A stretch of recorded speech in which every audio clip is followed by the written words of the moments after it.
Welcome back to episode 24 of the Unfortunate Diehards podcast. Hashtag Stefan DaCosta, Senators legend. So, welcome back, guys. It's been a while. There's been some... there has been hockey games that our teams have played. Whether they went well or not depends on who you're talking to. But my name's Evan. To my left is... Sufyan. Am I right? Omar. And I'm a Sens fan. Sufi's a Caps fan. And Omar's a Leafs fan. And so we'd first like to thank our sponsor of this episode, Betstamp. Let's hear a little bit more about that.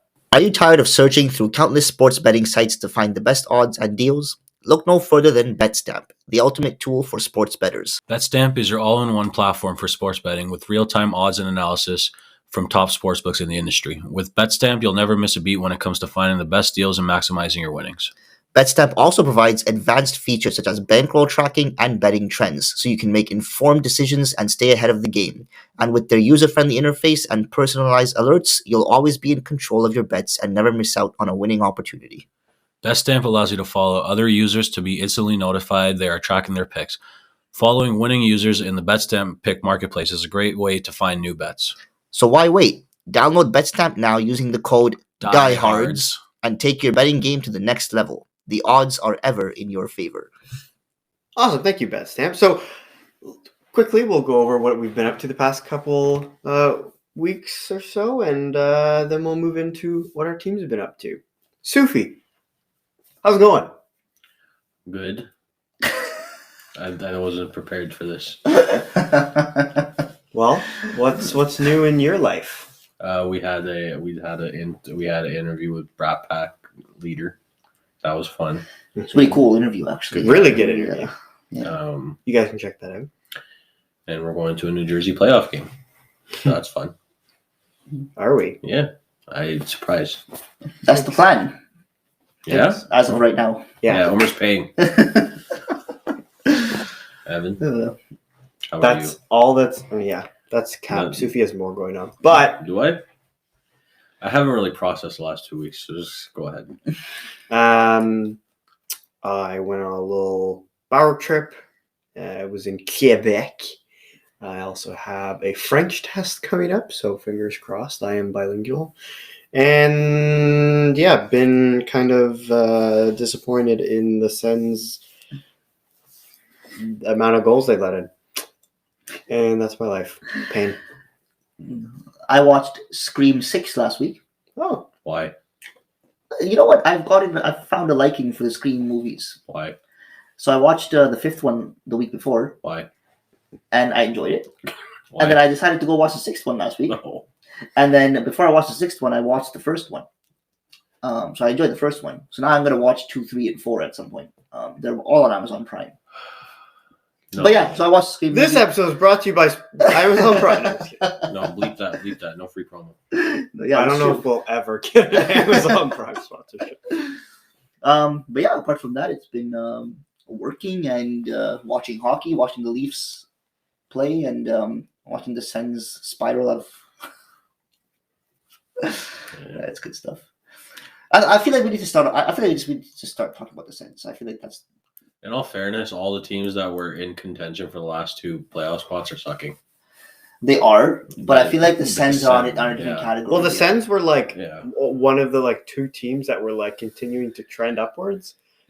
And so in the past 6-7 games, it's all fallen apart. Yeah, so it went from, and we were at the last game where they actually had a proper win, which is the Columbus-Ottawa game about 2 weeks ago or so now. But so we were at that game, and that game ended with chants from the crowd. We want playoffs. We want playoffs. That chant. And it looked at that point, and at that point, it was possible. It looked like things were. No. I beat the Rangers before that, though, right? Yeah, that was just after. Oh, it was Rangers after. Yeah. So and then after that, they beat the Rangers. I thought after that they went to Chicago. That's why, but maybe not. I thought that was. They went to Chicago after that, didn't they? Yeah, I thought Rangers were before that. I thought it was just after Rangers. No, it was Rangers, Columbus, Chicago. Anyways, it was Detroit, Rangers, Columbus, Chicago. I think so. Yeah. But yeah, so then they beat the Rangers, and you're like, oh wow, like this. It looks like they're on a roll here, and things are going well. But like, okay, here's the question I have for Evan then when it comes to the Senators is the spiral that they're on right now, which is I think they've lost 5 of 6 or whatever it is. Are 6 you, of 7. 6 of 7. Are you putting Nice. it? Are you putting it directly on the goalies then, the rookie goalies? Is that what you think is the only reason that this is happening? Like, do you think it's completely different if Talbot was still around or if Forsberg was still around? See, it's kind of tough because I'll talk about goaltending and then I'll talk about something else. So, Sogard, similar with Mandalise, started off hot. And were they kind of lucky in those games? Maybe. But, in Chicago, we didn't have a backup for like half the game. So that can mess with the young goalie for sure. Like you said, if I get injured, if anything happens, we can't play, essentially. Yeah. Then it continues. We let in 5, 5, 5, 5, 6, 4, 5, and 5 again. And then if you want to, sort of 5. If you want to include all the shootout goals, it's more. Yeah. So at this point, I think goaltending is the biggest issue in the sense of he was playing well for a bit, and then it seems like he was kind of like shook a little bit, and he just can't get back to wherever he was. Like he's letting in some not great goals, like at least a couple a game out of the 5.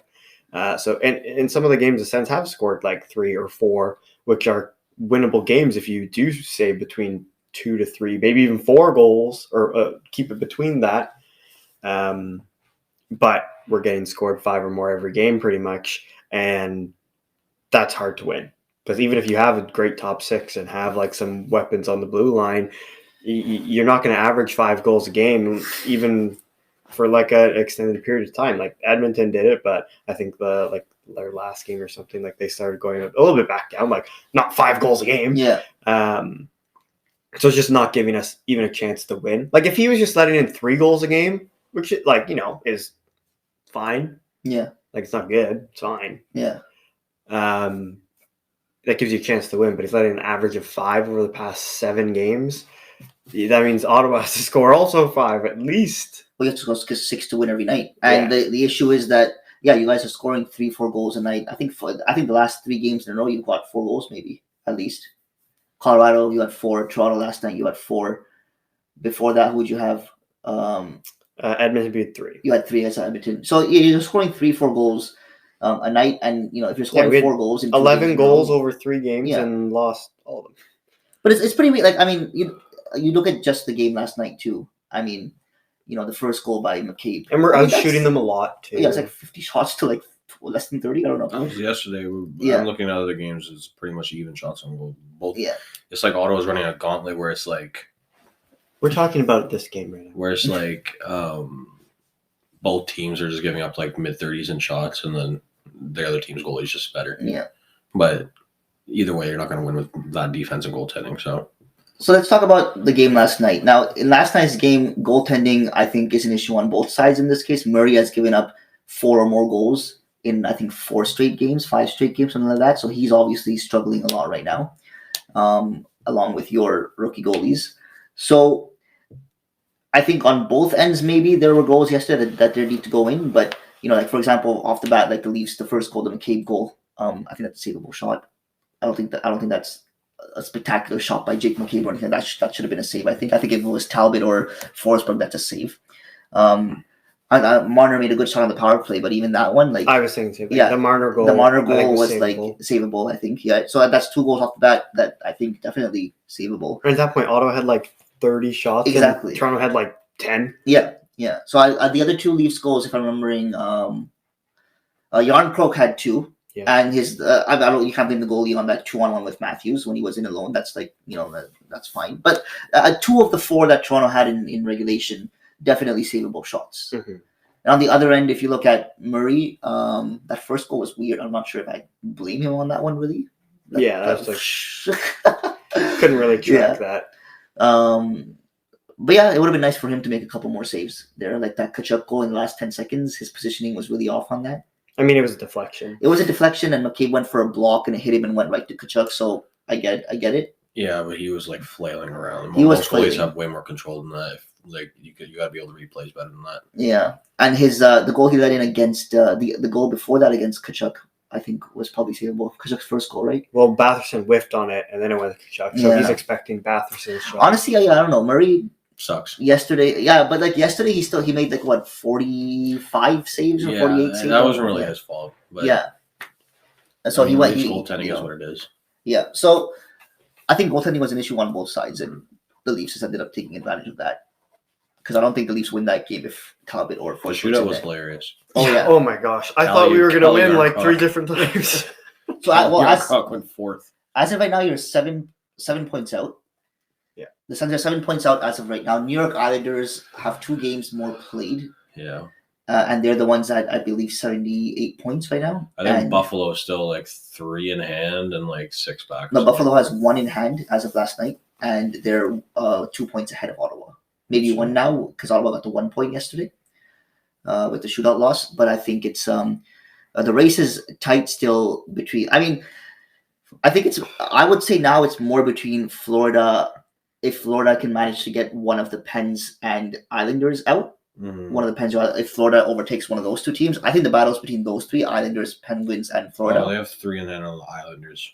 Yeah, the Islanders are the ones that have, for some reason, played more games than anyone. So the race is tight still with those 3. It was more interesting about a couple of weeks ago when Sens were in the mix and Buffalo was more in the mix, but I think both Buffalo and Ottawa have fallen out of the mix in the last couple of weeks. And Washington hasn't moved. We're just there because we keep winning 1, losing 1. Is Talbot or Forsberg supposed to come back anytime soon? Oh. Who? Talbot or Forsberg? Anyone supposed to come back? anytime soon? Forsberg not. Talbot. I don't know. I don't have social media because of Lent, so I don't know. I didn't even know Ridley Gregg got called up. I saw him in the lineup and I was like, oh, nice. Talbot's having Matt Murray's character arc in Ottawa, where it's just like he plays good, gets injured, comes back, plays bad, plays good, gets injured. Mm-hmm. Yeah. Something else I want to talk about was if Sogard's let in so many goals, so many games in a row. 3 weeks for Talbot on March 8th, so he should be back end of the month, which is close. So if Sogard's let in so many goals consistently through 6-7 games, he's played every single one of them. Why not put Mandalise in one of the games? Like, what do you have to lose? This guy's averaging 5 goals against. Why wouldn't you swap it out? Like, I understand. Like, I heard some people talking about, like, oh, he wants the confidence. Like, he just needs a win. Like, all you have to do is, like, if he has a good game and Ottawa scores enough, boom, he'll have confidence. But also, maybe just giving him that reset and him not having to go through all that. Mandalise, he looked maybe a little off in those 2 wins, but he played 2 games and won. I don't see why you wouldn't put him in at this point, but they're just riding Sogard like he's our number 1 starter for sure. And I don't understand that because he's not playing like it. Yeah, at this point, it's hard. But, I mean, it's not surprising considering it's DJ Smith. But, yeah, it is weird how Mandalise isn't getting any more games. It begs more questions for the future, though, than anything else. Because Ottawa's whole outlook is future, right? Like, still. Now, goaltending is a major question mark going forward, regardless, because I don't think, I personally didn't have much faith in Sogard, regardless, going forward. I don't know, you might have, but it was kind of just like, okay, let's see how he does and whatever. But they kind of did let one get away, which we won't talk about, who probably would have been the goalie of the future. So now this is like the... Okay, who are we talking about? Gustafsson. Oh, true. Yeah. Because this offseason is where it's like, okay, you guys got to kind of figure it out. Because right now you have Talbot for... Talbot's UFA, Forsberg's there 2 years. To be fair, Minnesota's also probably just a better defensive team. Yeah, so even if Gustafsson was on our team, his stats still might not be as good. Maybe not because as good, but bro, it's like a mid-1s GAA right now. Like, it's not even like that. Maybe it would have been like an early 2s in Ottawa for dropping it by a lot, but yeah, regardless, he's playing out of his mind right now. There's a lot of, like, with Sogard too, like, he's young, he's a rookie. He's like, what, 22? Yeah, he's coming in to take over on a team that has playoff hopes and stuff. There's pressure on him right now to perform because they're in a playoff. They were in a playoff hunt when he was coming in, so there's pressure on him to get those saves. Bro, it's the thing with like the really, really tall goalies. I was gonna say, and he's so big that, Yeah. and he's still young, so he may have still even grown over the past like year or two. Yeah. He probably doesn't even know how big he is. Like he's probably still getting used to like being so big. They either really work or they really don't. So like either be Bishop or Koskinen, and there's no in between. Yeah. Why? Because those are the two tall goalies that we know. Yeah, but there's no like of the 6, 7, 8 plus range. I can't really. There's not that many. Though. There's not that many. So it's yeah, it is one or the other. Because maybe he will be the mid. We'll see. He's 22. But I think this has been the story with the Sens all season long. I know this stretch here is the goaltending is a big question, but all season it's been, hey, we put up a few wins together. Oh wait, we lost 7 in a row. Hey, we came back and won a few more games. We're back in like a playoff reach, and then we lost a bunch in a row. Super so consistent. It's that consistency that like it's that lack of consistency that's really consistent. That's like it's just bars, which is what has come back now. Even though this is a different situation than before. It seemed like they were getting on a roll, and then all of a sudden, at least this time when we were on a roll, it was like, wow, it looks like playoffs are a possibility. Yeah. Where other times it was like we were already out. Yeah. So it didn't even matter, like mathematically. Yeah. So I guess that's a step in the right direction if we're trying to be optimistic. And then next year, hopefully, when DJ Smith is gone, it'll be a playoff run. I really think it's safe to say that next season this team is going to be a playoff team. I don't know about that. I feel like it's safe to say. I think if Betstamp gave me $5 in credits and I had to put it on if the Sens make it or don't make it next year, I feel like I would lean make it. But I can't predict the East ever, so I'm just not even going to say anything. No, hey, if Betstamp gave you $5 in credits, I bet no. You still bet no? No. Okay. There's too much. Because Washington's going to make it and win the cup. There's too many things that need to happen in the offseason for me to choose that. Like Ryan Reynolds? No.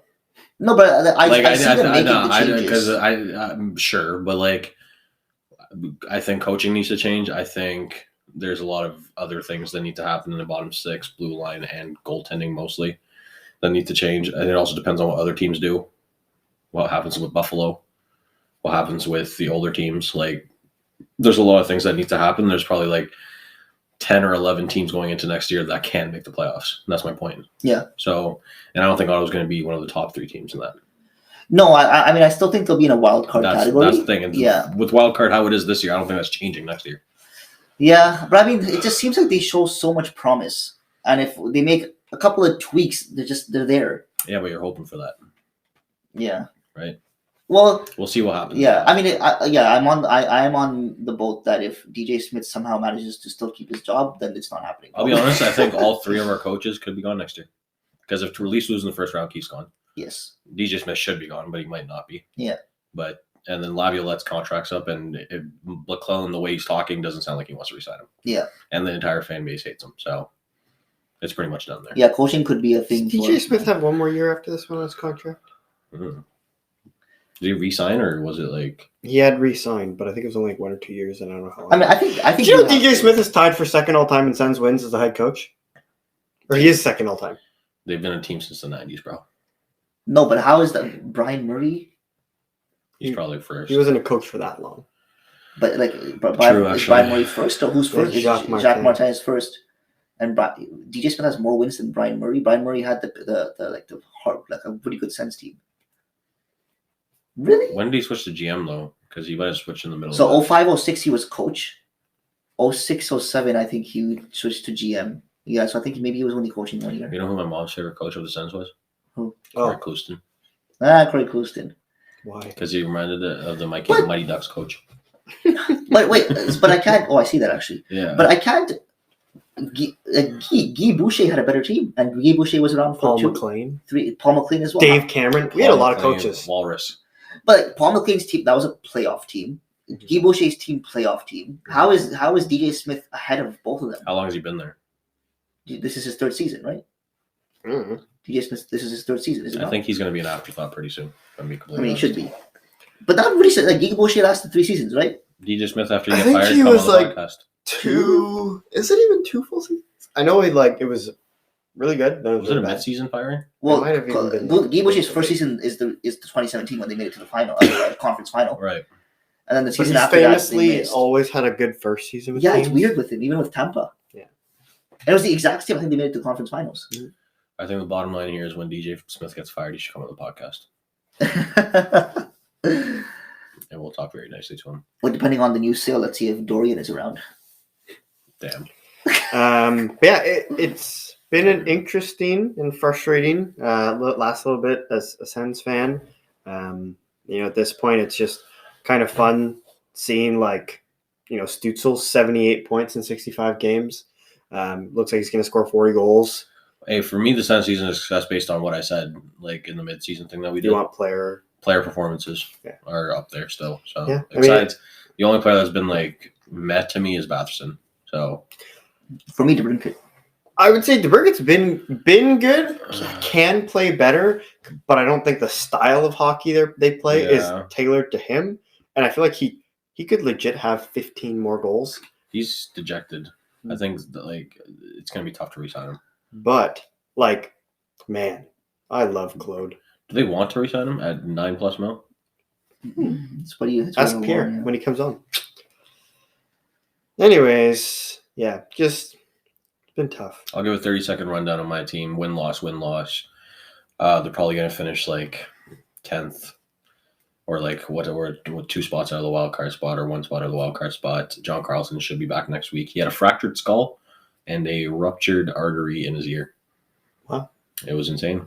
Thank you, Brendan Dillon. You suck.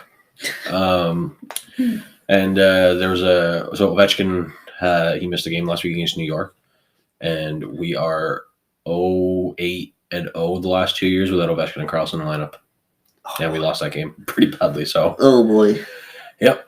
This year we're 0-5-0. So if either of those 2 players miss a game, we're screwed. And last thing, McCunnon said he wants to get a young top 6 forward in the offseason, which is nice, but he could have just kept Burakovsky or Verana.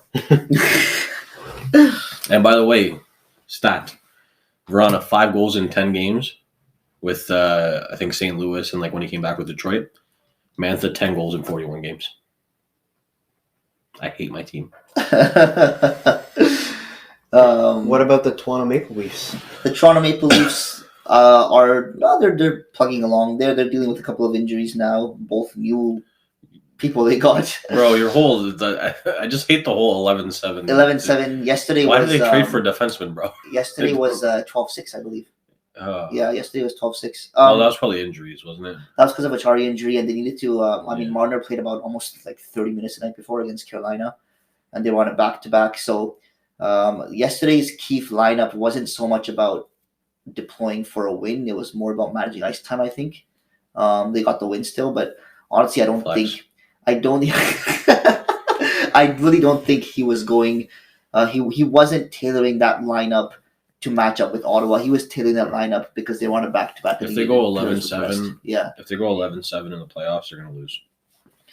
So, see, here's the thing. I know people are divided on this 11-7 and this experiment that Keefe is doing. I think it's a necessary experiment. It's horrible. No, I think it's necessary, and here's why. I think he needs Sam Lafferty is playing second-line center, bro. No, this is what I'm. And they won. Let me tell you. Let me explain to Ottawa, you. though. Let me explain to you why I think it's a good idea. They played Carolina the night before, and they're doing the same kind of thing. Ow, Sufi. Played Colorado before that. They also beat Colorado. They lost 2-1. Sorry, in shootout. But yeah. Disclaimer: Sufi did not actually hit me. There's a video. I know. I just so people know, so we can get sponsored. So here's the thing with the 11-7 or 12-6, whatever they do with these forward defense things. Like yesterday, for example, Matthews was playing with Yarncroke and Kerfoot. Yeah. That was his line yesterday. Matthews, Yarncroke, Kerfoot. I feel like this is a great time to experiment with this. Because you're already in the playoffs? You're already in, and what's been lacking and what's been the reason Toronto has been struggling in round ones every year is one thing, it's been depth, yes. But it's been that players just drying up when they need to So play. What better combination to get Matthews rolling than putting him with putting players with scrubs never works. But here's the thing. By moving players around like this, trying new line combinations, trying Tavares on the wing a bunch of times, doing whatever you need to do, moving everyone around, exposing them to each other more throughout the lineup, it can only benefit people's styles with each other when it comes time in the playoffs, when you need to experiment if something's not going your way in a game, if you need a spark at any point in the playoffs, and to be able to have options that, hey, look, I tried this, it kind of worked. On paper it doesn't, but it kind of worked. Let me give it a shot. It could pay dividends at a time when you need a goal or you need a win in the playoffs and your team's not gelling. And you want Matthews with Yarncroke and Kerfoot out. No, but I'm saying, again, on paper it doesn't work. But for example, yesterday, because Yarncroke scored 2 goals. I understand what you mean. We're winding you up. Oh, and they were playing a playoff team yesterday, right? Yeah.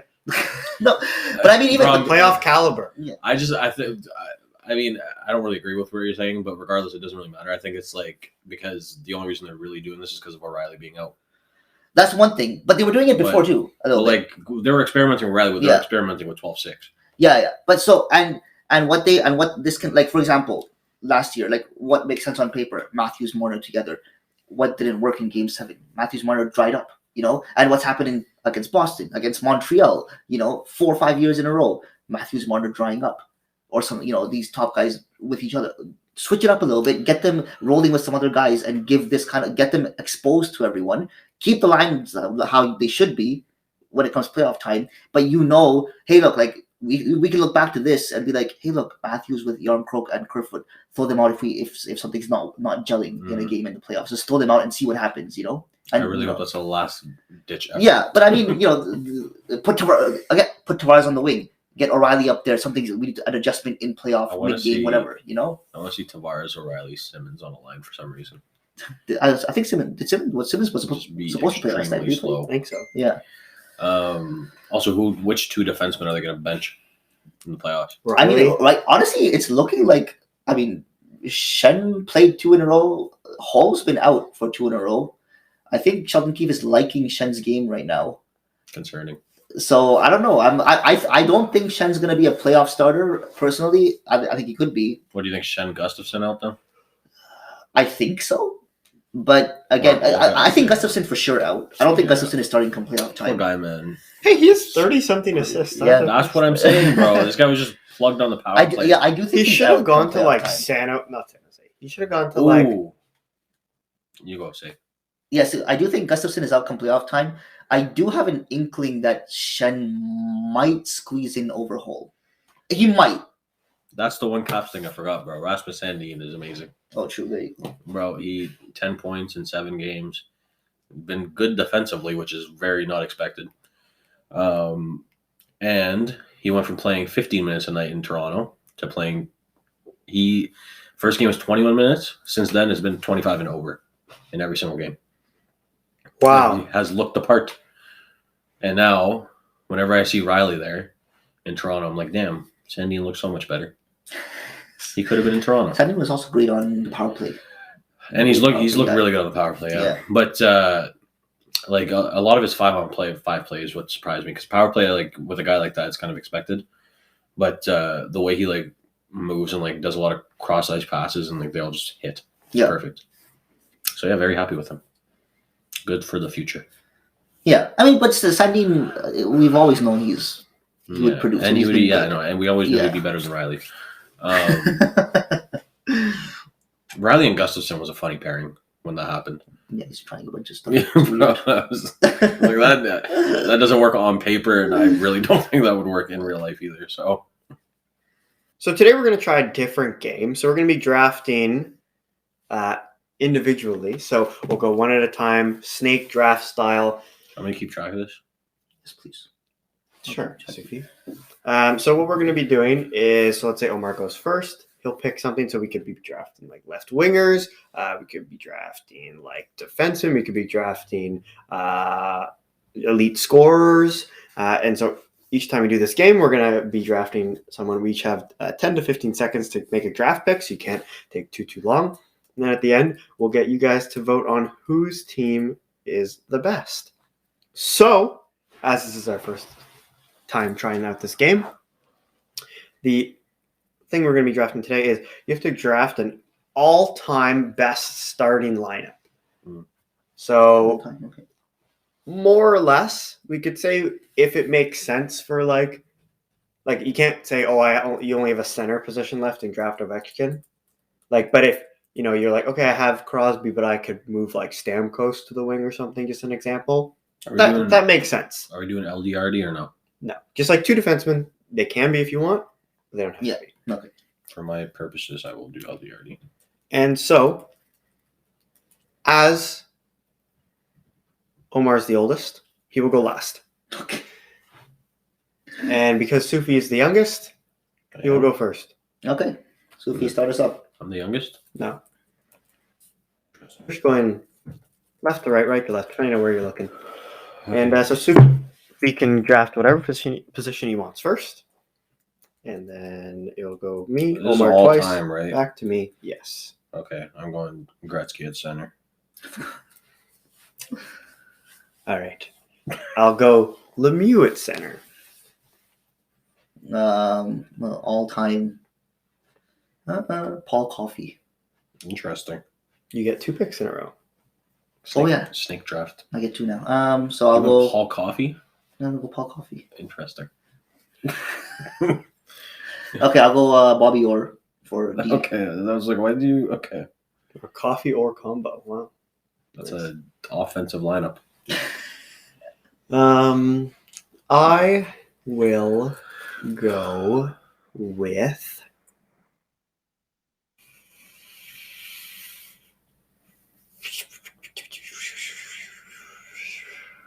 oh gosh, there's like a couple that I could go for.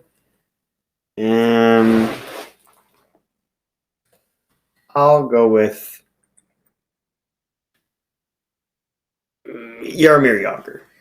Ooh. Jagger. Get the Mario Jr. and Mario back together. I'm gonna go with the greatest left winger of all time, Alexander Ovechkin, Who? and the greatest goaltender of all time, Dominic Hasek. Oh, I was hoping you'd go somewhere else and then I was going to take him. Nope, The greatest goaltender of all time, Dominic Hasek. not debatable. I don't care. Come at me. Well, I'll go with another great goaltender, Patrick Roy. No, I was going to say him. Roy. Okay, I will do. I'll knock this one out. Martin Brodeur Mediocre. for my goalie. Okay. And for my second pick there for my offense, You want Patrick Lalime. Ed Belfour. Martin Gerber. I'm gonna go. For my center, I'll take Connor McDavid. Nice. Oh, damn. I thought about doing that. I'll take Nicholas Lidstrom. Ah, hate you. Lidstrom. Oh, Lord. Okay. For defense, I am going to go with Doug Ford. Potvin. Wow, Ottawa legend, by the way. Interesting. You know what? What? You know what? Who? I'm going to go with Bossy. Well, Islanders heavy. You love those. Apparently. It's I'm gonna go. not your turn. Oh, sorry, it's you. I'll go with. So I have an idea. It's going kind of fast. We should draft like a I don't know. top 6, top 4 backup. Hey. Let's do it. Enough. I disagree. I'm gonna go with. This may be not totally position sound, but they did play on the same team, and they are both very high up in all-time scoring. Can I put Messier on the wing? No. Say no. I'm okay with it. Why? Because he's not a left winger. I know, Or but is it forward? I whatever. don't care. We're doing proper. Okay, fine. You can. No, we're not. What? Vito, left wing. Fine, I veto. Sure. No one. He feels strongly. That's the only reason. I do. Otherwise, I don't care. Why? Because you want him? No. He's Put him on D? Yes. Go. Okay. Let's Whatever. go. I will go then with Ray Bork. There you go. No, really work. Okay. I'm gonna go with someone you probably wouldn't agree with, but Austin Matthews? no, Pavel Datsuk. Vito. Just kidding. He actually didn't play wing. Yeah, Pavel Datsyuk on the wing. And Sean McDavid on the wing. I have to complete my lineup now. My right wing. Let's go. Here's who I would go. Can I choose? Can I choose Phil Esposito? Can I? I thought you were going to say Phil Kessel for a second. Esposito? Yeah, I'll Sure. go Esposito. That's my Evan, lineup. pick an actual left winger now. Don't close your Zach laptop. Parise? No, I'm just kidding. Don't put that. Parise. You actually said Phil Kessel. Right? Martin Havlat. Kenny Healy? Nah. Heat bomb? Man. See, there's... So I couldn't put Crosby on the wing? Nope. No, because Crosby's like hardcore, like always center. Yeah. So is Messier, but... Yeah. I also said earlier, you can put... Yeah, if it makes sense, Stamkos plays wing now. Oh my god. That's like something like Stamkos. Yeah. Yeah. So Even like Draisaitl. What about like Tyler Mott? Sure. Okay. No. What do you want to make your Bro, all-time? you have Lemieux pick time? Yager. You can stick anyone over there. Okay, you're breaking your own 10, 15 second rule. Yeah. Bro. Okay, I'm going to go with Yari Curry. Okay. Okay. I want a Hall of Fame defenseman. Eric Carlson. PK Subban. No. I'm going to go Scott Niedermayer. All right. That's All our right, whole so team Sufi, would you run through the teams quickly? So, Evan, Curry, Lemieux, Yager, Lidstrom, Bork, Watt, me, Ovechkin, Gretzky, Bossy, Potvin, Niedermayer, Hasek, Omer, Datsuk, McDavid, Esposito was a very interesting. Wow. Core, Coffee, or Broder. It's very. I think Omar is the worst team, personally. Coffee and Orr is just like. They're going to win like 10-8. Yeah, But they'll still win. allegedly. Hey, All right. Broder's in net. They won't. Broder is overrated. All right, we will put the teams up on our socials, and you can vote on which team you think is the best. It's mine. No. And the winner on the podcast will get... Has to wear that outfit. I mean, I have the best center in history. Wayne Gretzky? Josh Norris. And it's a controversial statement, but I have the best center in history. You're the best McDavid. Yes. post-lockout. In his early career, he's still the best center in history. Do you know Quinn Hughes is the fastest defenseman ever to 200 assists? Yep. What the heck? I thought he played way more games than that. All right, well, that was pretty fun. And to end it off, I have a head-to-head, but it is unlike any other head-to-head I've ever done on this platform. So, what I'm doing is I want heat and nothing but heat. I want you guys to be at each other's throats. Watch All some right. Curry. Who's better, and who are you starting? Matt Murray or Ilya Samsonov? Is this the debate? Yep. But it's such an obvious ad. Like, well, there's no debate here. Neither. Do we have a neither? We have one, and we probably have the other. There's no debate. Okay, what is it? Samsonov. It's Samsonov right now. Samsonov. Yeah. No. Oh, God. You're going to go Murray, but Murray's had an 800 save percentage since like Sure, but if Murray won a cup 6 years ago. if he can win a couple games Murray won a cup going 6 years in, ago. Come on. Yeah. I don't see either of them being good. Yeah, me too, but I'd go Samsonov. But I would start Murray first game. Samsonov has. You start Murray game one after what he's been doing recently. He's letting like 5 goals in like 5 games straight. Murray's been bad Yeah. this year. Murray's been bad the last 3 years. Yeah. Murray's So- been bad since he won that ancient cup that everyone likes to bring up. Just like Ovechkin. I mean, don't get me wrong. I'm hoping for some Murray miracle like he had in like 2017 or whatever. When he he was a when, kid, when he was they a when they young won boy. the cup and he was the guy they rolled with and he was like And then amazing. the next year he got pounded. Yeah, everyone But figured out. Samsonov's always been like all right in regular seasons. Samsonov's never been a starter. And he's also hasn't been this good in a regular season. Last year he had Yeah, but he's on a better team. last year he had like a 3 GA though. I don't know. Samsonov has like a 9.15 right now or something. It's pretty good. It's pretty good. Regardless, I don't Yeah. think like Murray with the injury history plus the fact that he's been bad, I think you just like We'll save you in case we need you. So at the beginning of December, Murray was at a 930. Right now, as of today, Murray's at a 905. So he's like a worse Jack Campbell. Yeah. So Murray's at a 905 right now, and that's only because he made a lot of saves last night because they had like 48 shots. The only argument you can really have for Murray is experience, but he hasn't had much of it since. I mean, don't get me wrong. I do think Murray may end up starting just because they might. Oh, you have the experience of the playoffs. But that's my thing, right? Like the last experience was 2018, where they figured out that you just have to shoot glove side on them. Yeah, and then they lost. And if you ask me who I think should start, Joseph Woll. Okay. Wow. All right. This is the first head-to-head ever where we're throwing in a third name. I mean, I don't agree with that, but so we have a Woll, a Murray, and a Samsonov. he might actually be the best goalie of the three. Yes. I don't think he might be. I think Should we phone a friend? Let's ask that. He's played like 3 games this season. He has good numbers in them. All right. So everyone say the starter you want in game 1 at the same time. Want? Yep. 3. For me, want is yeah. 3, 2, 1. Murray. Woll. I'm gonna. All right, well, Leafs fans, so we have a Murray, a Samsonov, and a Woll vote. We're gonna put it on socials, and you let us know who you think or should start. Give me none of Samsonov or Murray. I want Woll. I'm asking Stead right now. Give me like 30 seconds of filler. Nick, you're on the podcast. Okay.